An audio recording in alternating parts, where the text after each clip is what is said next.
I usually do stories, but I decided today that I have this journal that I had to keep. It was mandatory in elementary school in 5th grade. My teacher, Mrs. Cornell, made us keep it, but I held on to it, and I look at it often, and I always thought, like, I should do something with it. I should read these entries. Like, these are going to mean something to somebody someday. They're really personal, you guys, and I wanted to read them in sort of a, I don't know much about beat poetry, just on what I've seen on in cartoons. And I think in cartoons, people wear berets, and they play bongos. And actually,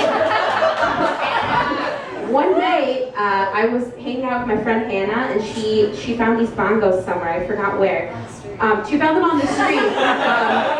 And one night, it had nothing to do with pot, we decided to start this band called Toxic Pop Kittens, and we sang this really great song about breasts. I think the next show will definitely do that song. But in the meantime, Hannah has agreed to reunite the band, and she's going to accompany my beat poetry from 5th grade with bongos. Yep, that's it. So yeah, here we go. So basically, I kind of broke it up into sections. I noticed that there were a few things that I was into in 5th grade. I was really into nature, and you know what? That's all I'm going to tell you for now. I was really into nature. So the first poem that I have is called Clouds. Okay, let's break it down. Also, this is a really fun project for me because all of these poems are in cursive, and I can like barely read them. So this is like really fun. Okay, this is called Clouds. As I look up at the sky, I see soft clouds pass me. Okay. Yes. This is actually nothing can go wrong because this is what Hannah feels like is like artistic, you know. So like depending on what I say, whatever suits her, like she's gonna start playing the bongos. And also, if anything strikes you like emotionally, like you can like snap. Like I mean, not like emotionally, but like I don't need those. Those are private journal entries that I ripped out, and they're actually falling out right now. Okay. Sometimes the clouds they whistle, and sometimes they weep. When they weep, flowers grow and grow. They thank the clouds. They thank the clouds with tears that sprout their beauty. When they whistle, I feel as though fingers are brushing wisps of hair out of my face.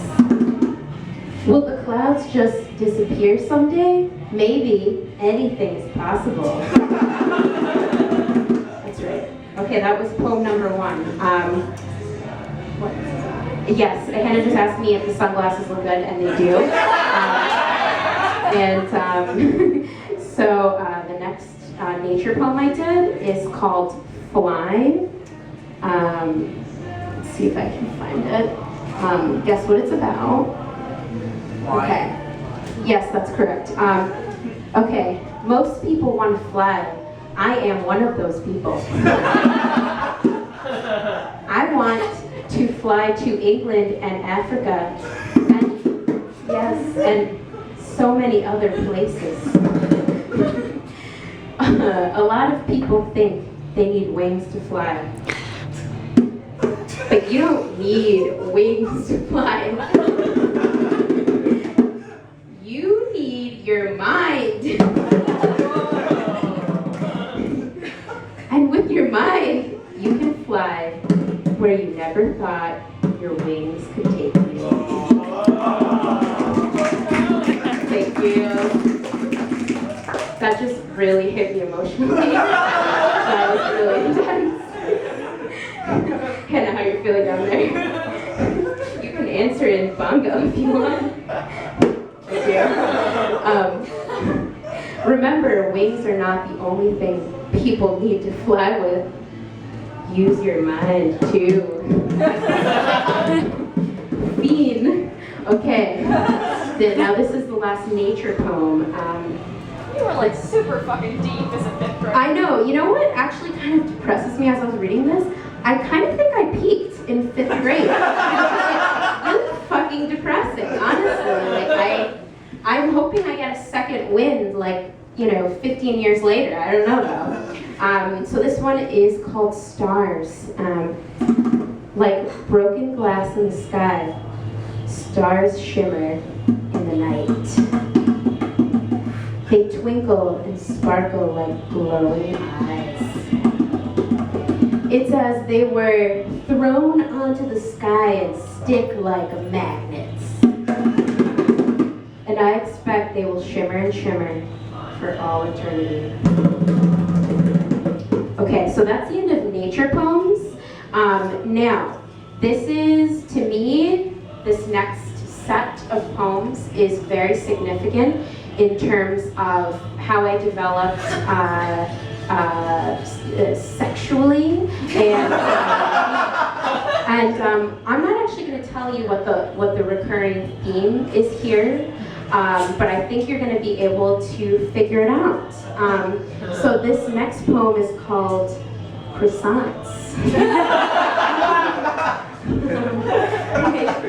Sexually, you say? Yes, sexually.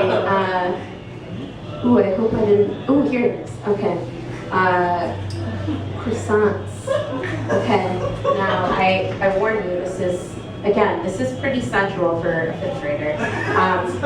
As I bit into the soft, rich croissant, I noticed the light, fluffy texture.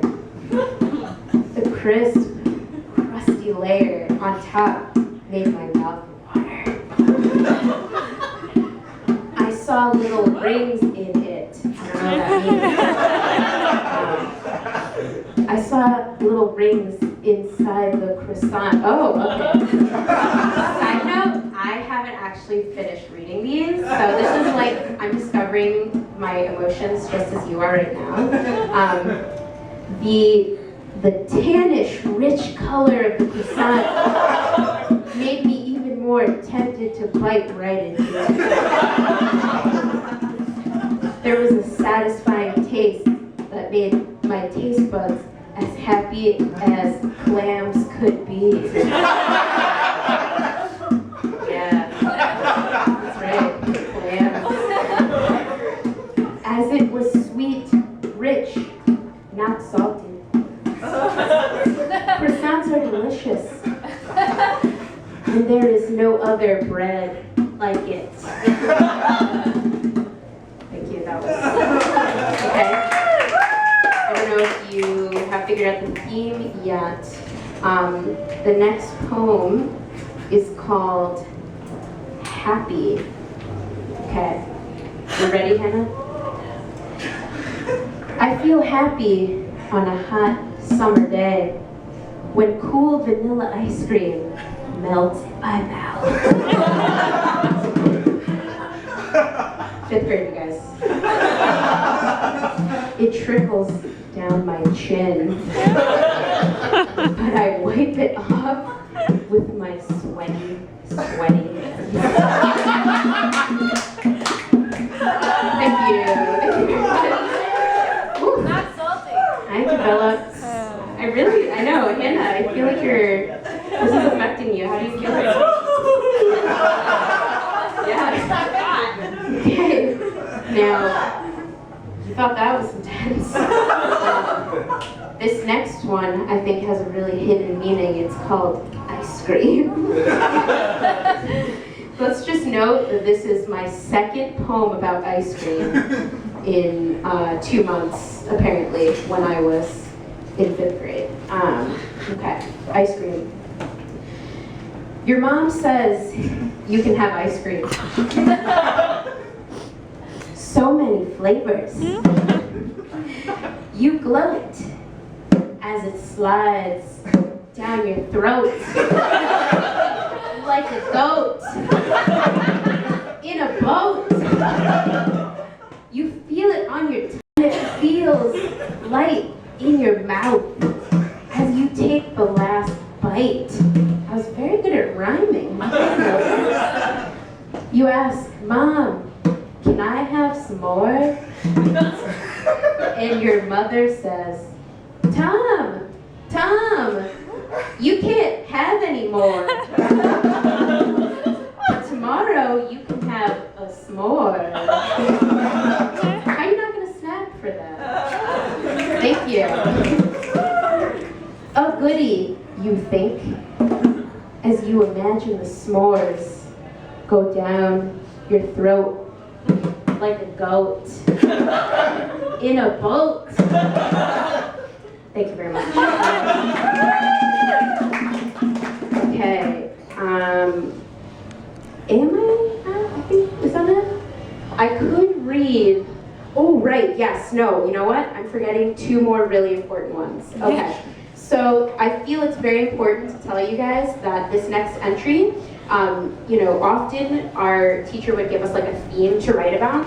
So on this particular day, there was no theme. So I really want you to think about what I wrote about, given the fact that there was no theme and this was just my mindset in 5th grade. There is no title for this one. If I were trapped in the Catskills Mountains,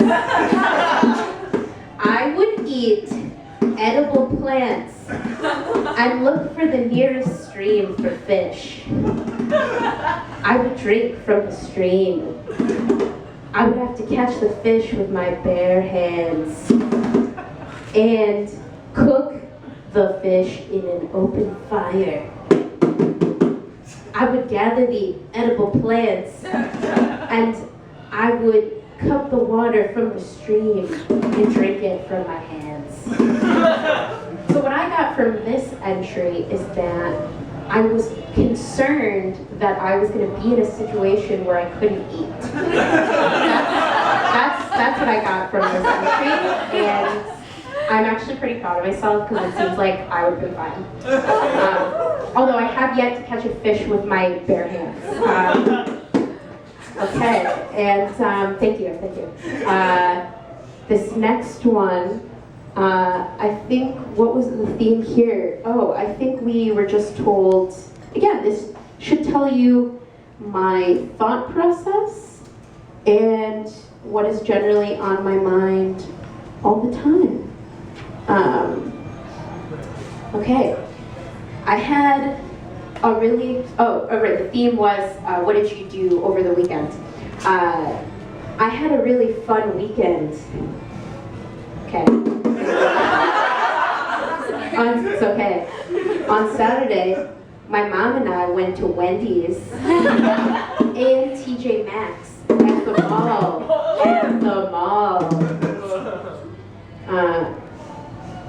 I hope that we can go back to Wendy's very soon. Quadruple exclamation point. There's more, but I think I can save the rest for another time. So that has been my 5th grade journal, and that was Hannah on the Bongos.